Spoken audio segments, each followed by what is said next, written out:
La Franja de Gaza, entre el fuego y la esperanza.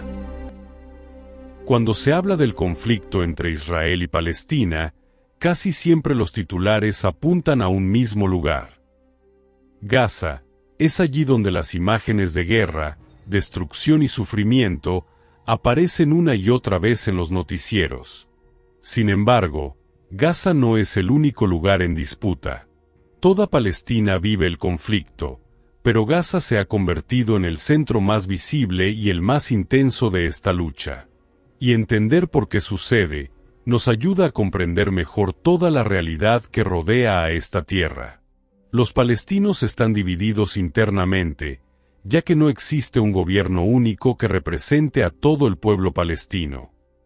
Cisjordania está gobernada por la Autoridad Nacional Palestina, dominada por el partido Fatah, quien suele mantener cierta coordinación de seguridad con Israel y recibe apoyo internacional, por lo que evita confrontaciones directas. La Franja de Gaza está gobernada por Hamás, un movimiento islamista que tomó el control en 2007 tras enfrentarse a Fatah. Hamás no reconoce a Israel como Estado y sostiene una estrategia de resistencia armada. Jerusalén Este está controlado por Israel, aunque los palestinos lo reclaman como su futura capital. Y aquí está el gran problema: no existe un gobierno palestino único que represente a todo el pueblo palestino. Esta división entre Cisjordania y Gaza debilita mucho la causa palestina, porque no hay una sola voz ni una sola estrategia frente a Israel y el mundo. Desde la madrugada del 7 de octubre de 2023, Gaza se ha visto atrapada en una guerra que ha transformado su paisaje en ruinas, y su vida cotidiana en una lucha constante por sobrevivir. Gaza fue el epicentro de uno de los capítulos más intensos y violentos en la larga historia de tensiones entre israelíes y palestinos. Ese día, un ataque coordinado, de una magnitud no vista en décadas, sorprendió a Israel y desencadenó una respuesta militar que transformó la franja en un escenario de destrucción sin precedentes. La población civil, atrapada entre la ofensiva y el bloqueo, se vio de pronto enfrentada a un desastre humanitario de dimensiones alarmantes. Lo que comenzó como un estallido súbito, pronto se transformó en una guerra prolongada, cuyo impacto sigue marcando cada aspecto de la vida en este pequeño y densamente poblado territorio. El ataque inicial fue ejecutado por combatientes de Hamás, quienes cruzaron la frontera desde Gaza hacia el sur de Israel, empleando cohetes, incursiones armadas y métodos de infiltración que desbordaron las defensas israelíes. La operación tomó por sorpresa a las fuerzas de seguridad y causó un alto número de víctimas en las primeras horas. La reacción de Israel no se hizo esperar. Declaró el estado de guerra, inició una movilización militar masiva y comenzó bombardeos a gran escala sobre Gaza, apuntando a lo que describió como infraestructura militar, pero que, por la densidad urbana del territorio, rápidamente derivó en la destrucción de barrios enteros. Con el inicio de los bombardeos, la vida cotidiana en Gaza se paralizó. Las familias buscaron refugio en escuelas, hospitales o viviendas de familiares, pero pronto descubrieron que ningún lugar era realmente seguro. La electricidad se interrumpió a las pocas horas, el suministro de agua potable comenzó a escasear y las comunicaciones se volvieron intermitentes. El cierre total de los cruces fronterizos bloqueó el ingreso de ayuda humanitaria, combustible y suministros médicos, profundizando el sufrimiento de una población que ya vivía en condiciones difíciles antes del conflicto. A medida que la ofensiva israelí avanzaba, las imágenes de destrucción y desplazamiento se multiplicaban. Barrios que habían sido hogar de miles de familias, quedaron reducidos a escombros. Las carreteras se llenaron de personas que, cargando lo que podían en las manos, trataban de huir hacia el sur de la franja, siguiendo las indicaciones de evacuación emitidas por las fuerzas israelíes. Sin embargo, incluso las zonas señaladas como seguras fueron blanco de ataques en varias ocasiones, lo que incrementó la sensación de que no existía un refugio real para los civiles. La magnitud del desplazamiento interno alcanzó niveles sin precedentes. Decenas de miles se aglomeraron en refugios improvisados, muchos de ellos gestionados por organismos internacionales que pronto se vieron desbordados. Las condiciones en estos lugares se deterioraron rápidamente, la falta de agua potable, el hacinamiento extremo y la escasez de alimentos propiciaron la aparición de enfermedades y generaron tensiones entre las familias desplazadas. La vida en estos refugios se convirtió en una lucha diaria por la supervivencia. En paralelo, el sistema de salud de Gaza entró en colapso.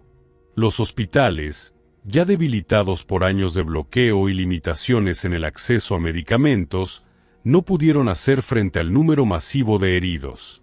La escasez de anestesia, antibióticos y combustible para los generadores eléctricos llevó a los médicos a realizar cirugías en condiciones extremadamente precarias, muchas veces sin luz adecuada y con instrumentos reutilizados una y otra vez. La falta de ambulancias y la destrucción de carreteras dificultaron el traslado de los heridos, lo que incrementó la mortalidad, por causas que en circunstancias normales podrían haberse tratado. La respuesta internacional al estallido del conflicto estuvo marcada por una división evidente. Algunos gobiernos respaldaron la posición de Israel, enfatizando su derecho a defenderse frente a los ataques, mientras otros condenaron la magnitud de la ofensiva y alertaron sobre el riesgo de crímenes de guerra. Organismos humanitarios hicieron llamados urgentes para permitir corredores seguros que facilitaran la evacuación de civiles y el ingreso de ayuda, pero la realidad sobre el terreno mostró que estas medidas eran insuficientes y en muchos casos imposibles de implementar. Con el paso de las semanas, el conflicto no dio señales de disminuir. Los bombardeos continuaron, las incursiones terrestres israelíes se intensificaron y las bajas civiles aumentaron. Gaza, ya fragmentada en distintas zonas de control y con barrios enteros destruidos, comenzó a experimentar una crisis humanitaria que afectó a todos los aspectos de la vida. La economía, que dependía en gran parte del comercio limitado a través de Egipto e Israel, se paralizó por completo. El desempleo, que ya era alto, se convirtió en prácticamente absoluto. Las familias, que antes vivían al borde de la pobreza, quedaron sumidas en la miseria total. Mientras tanto, en Israel, el ataque inicial había dejado una profunda huella en la opinión pública. El gobierno, bajo una presión política intensa, mantuvo una estrategia de fuerza que buscaba eliminar la capacidad operativa de Hamas. Sin embargo, esta estrategia tuvo como consecuencia directa el incremento del sufrimiento civil en Gaza y la destrucción de su infraestructura esencial. Cada día que pasaba, la posibilidad de un alto al fuego parecía más lejana. El invierno de 2023 llegó a Gaza acompañado de un frío penetrante que se mezclaba con el humo de los edificios derrumbados y el polvo que flotaba en el aire. Las lluvias, que en tiempos normales significaban alivio para los campos agrícolas y las reservas de agua, se convirtieron en un problema más, para quienes dormían a la intemperie o bajo lonas improvisadas. Las calles inundadas arrastraban escombros, restos de viviendas, y en los peores días, cuerpos que no habían podido ser recuperados a tiempo. La ausencia de sistemas de alcantarillado operativos provocó que las aguas residuales se mezclaran con el agua de lluvia, aumentando el riesgo de brotes de cólera y otras enfermedades gastrointestinales. La población trataba de adaptarse a una rutina que ya no estaba marcada por el trabajo, la escuela o la vida social, sino por la supervivencia. Cada jornada comenzaba con la búsqueda de pan, agua y algo de combustible, mientras escuchaba en la distancia el retumbar de explosiones. Quienes tenían pequeños generadores eléctricos, intentaban racionar su uso para recargar teléfonos o encender una luz por unas horas, pero el combustible era tan escaso que en muchos casos optaban por guardarlo para emergencias. En las zonas más afectadas, la comunicación con el exterior era prácticamente nula, lo que incrementaba la angustia de las familias que habían quedado separadas. La educación se suspendió por completo. Escuelas enteras fueron destruidas o transformadas en refugios para desplazados. Los psicólogos advertían que la generación más joven estaba desarrollando síntomas de estrés postraumático a una velocidad alarmante, con pesadillas recurrentes, miedos intensos y una visión del mundo marcada por la violencia. Los mercados, que antes ofrecían al menos un surtido básico de alimentos, quedaron reducidos a puestos improvisados que vendían lo poco que se lograba introducir clandestinamente o lo que algunos vecinos compartían. El precio de productos esenciales como la harina, el arroz y el aceite se disparó, haciendo que incluso las familias que todavía contaban con algo de dinero no pudieran acceder a ellos.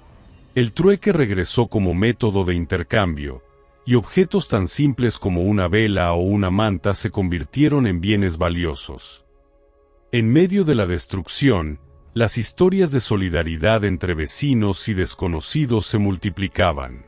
Familias que conservaban una vivienda en pie, acogían a otras que lo habían perdido todo.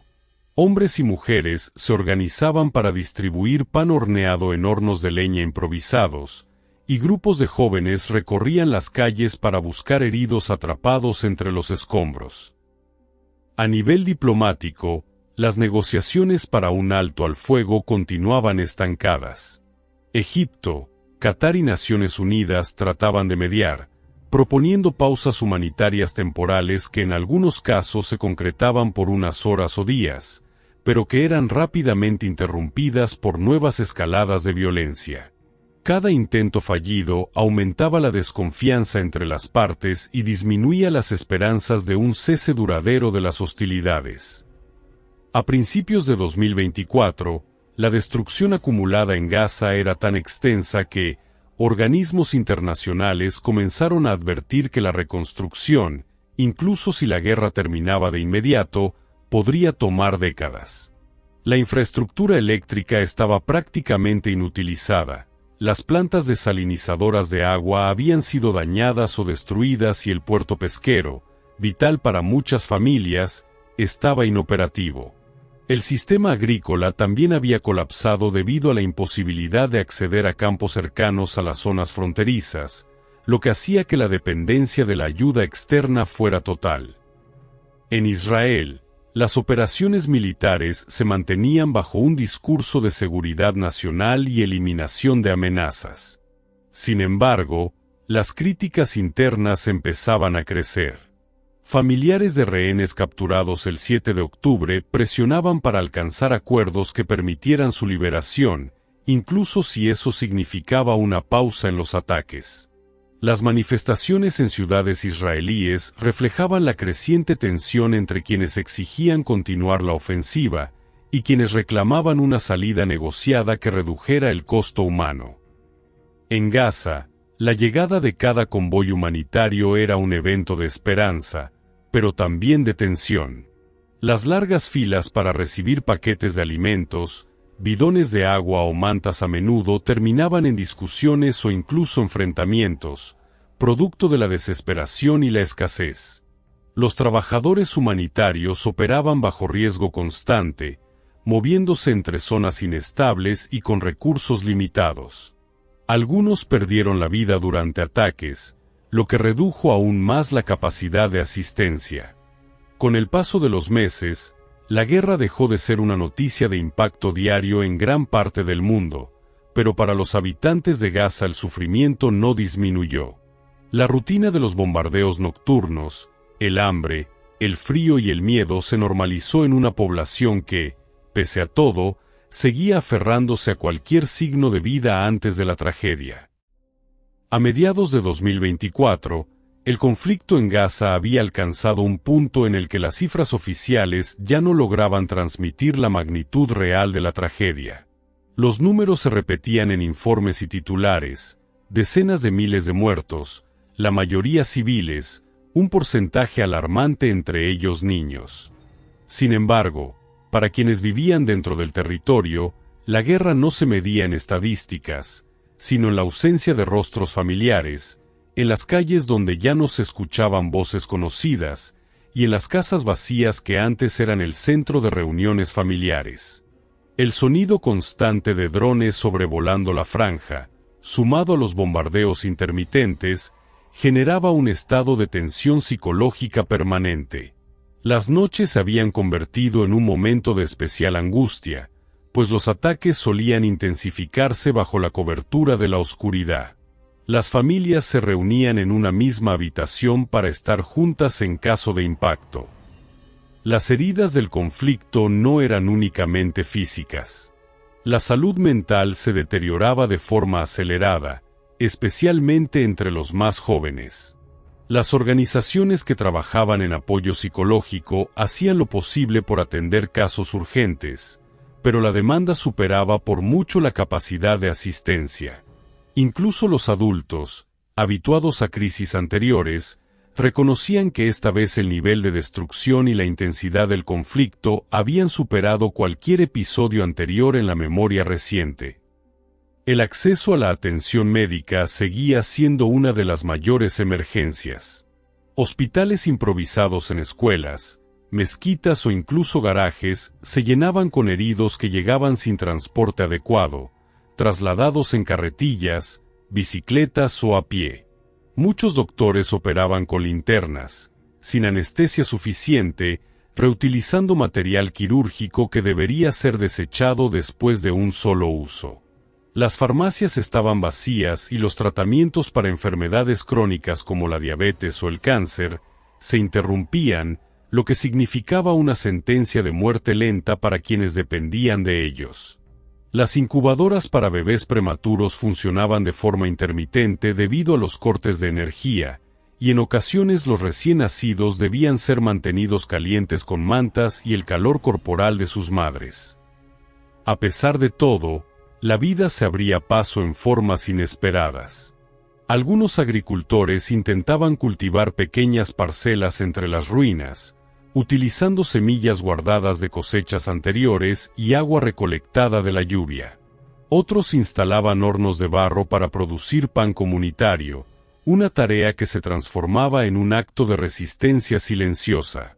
Las mujeres, que cargaban con gran parte del peso de mantener a las familias, se convertían en el pilar organizativo de comunidades enteras, coordinando la distribución de alimentos, organizando turnos para buscar agua y cuidando de los ancianos y enfermos. Las fronteras permanecían cerradas la mayor parte del tiempo, y las escasas oportunidades para que pacientes críticos fueran trasladados a hospitales fuera de la franja dependían de autorizaciones que llegaban tarde o nunca. El mar, que en otros tiempos ofrecía sustento a los pescadores, estaba prácticamente vedado por restricciones militares que limitaban la navegación a una franja mínima de costa, y los botes destruidos o dañados se oxidaban en la orilla. En el plano político, las negociaciones internacionales continuaban siendo un laberinto de intereses contrapuestos. Las potencias regionales buscaban influir en el resultado del conflicto, mientras que los actores globales emitían declaraciones y promesas de ayuda que rara vez se traducían en acciones concretas. La llegada del verano trajo consigo un nuevo desafío: el calor extremo. Sin electricidad para hacer funcionar ventiladores o refrigeradores, el agua almacenada en tanques se calentaba rápidamente, volviéndose casi inutilizable para el consumo humano. Las enfermedades diarreicas y las infecciones cutáneas se multiplicaron, especialmente entre los niños que jugaban o dormían en suelos cubiertos de polvo y residuos. Las pocas playas accesibles, que en otras circunstancias serían un refugio del calor, estaban contaminadas por aguas residuales y representaban un riesgo para la salud. Mientras tanto, en Israel, la presión interna para resolver el destino de los rehenes aumentaba. Familias organizadas en colectivos realizaban vigilias y marchas, pidiendo un acuerdo que permitiera intercambiar prisioneros por los cautivos. El gobierno, sin embargo, mantenía su postura de continuar la ofensiva hasta alcanzar sus objetivos militares, argumentando que ceder bajo presión pondría en riesgo la seguridad a largo plazo. Esta dinámica prolongaba el conflicto y cerraba las puertas a cualquier cese al fuego duradero. Hacia finales de 2024, la situación humanitaria en Gaza había alcanzado niveles que los organismos internacionales describían como insostenibles. Naciones Unidas advertía que el enclave estaba al borde de un colapso total en términos de salud pública, acceso a alimentos y estabilidad social. La población desplazada superaba el 70%, y la mayoría vivía en condiciones que no cumplían los estándares mínimos de refugio seguro. El hambre ya no era una amenaza potencial, sino una realidad visible en los rostros y cuerpos de miles de personas. A inicios de 2025, el conflicto de Gaza seguía siendo una herida abierta que no dejaba de sangrar. La destrucción acumulada en poco más de un año era tan vasta que algunos barrios habían desaparecido por completo del mapa. Lugares que antes tenían nombres, calles, mercados y plazas ahora eran simplemente extensiones de escombros, sin referencias reconocibles. La rutina en Gaza, si es que puede llamarse así, está marcada por un calendario de supervivencia. Los días se dividen entre buscar comida, conseguir agua y encontrar un lugar donde resguardarse al caer la noche. Quienes aún conservan teléfonos o radios portátiles intentan mantenerse informados, pero las noticias son casi siempre una sucesión de más ataques, más muertos y más promesas incumplidas de ayuda internacional. Las caravanas de suministros entran a cuentagotas, sujetas a inspecciones prolongadas, y muchas veces se ven obligadas a regresar sin entregar su carga debido a los combates en curso. Los desplazados internos forman asentamientos cada vez más grandes. Las escuelas, que antes servían como refugios temporales, se han convertido en campamentos permanentes.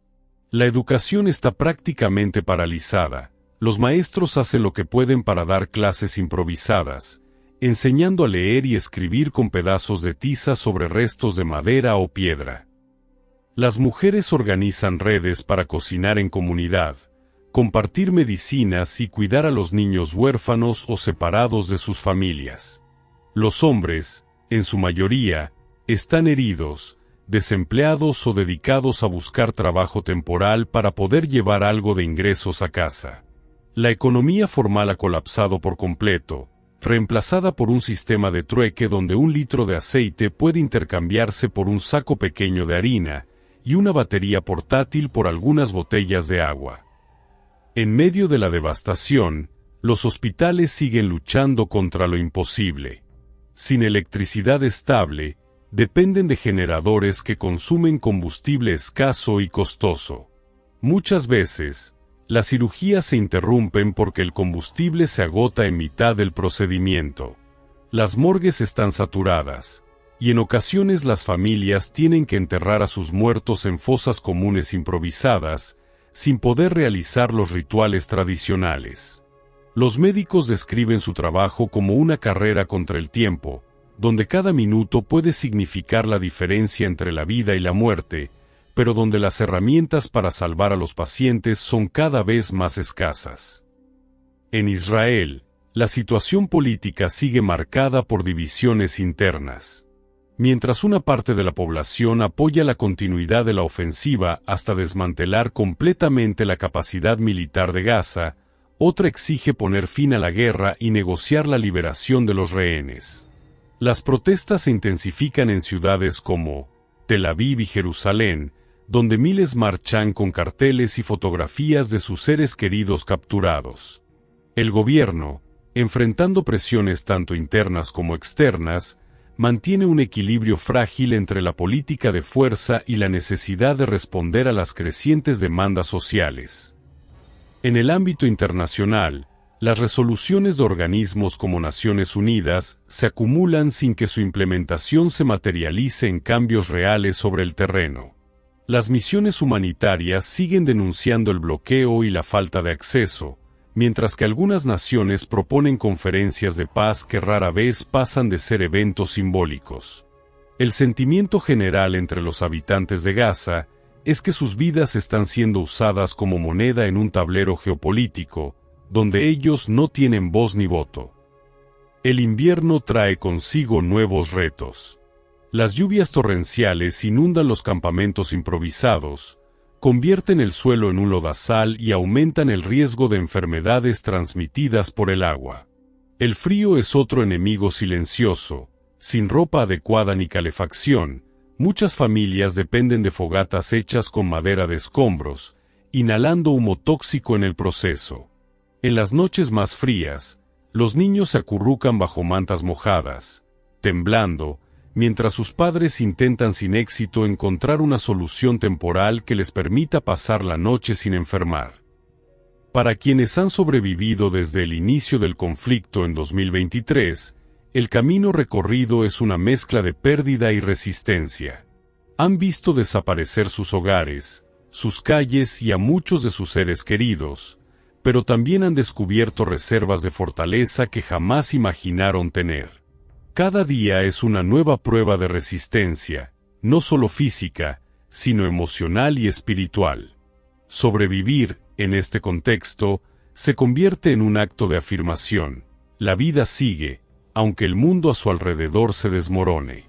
Gracias por haber llegado hasta aquí. Suscríbete a este canal, activa la campanita de notificaciones, comparte y dale me gusta a este video.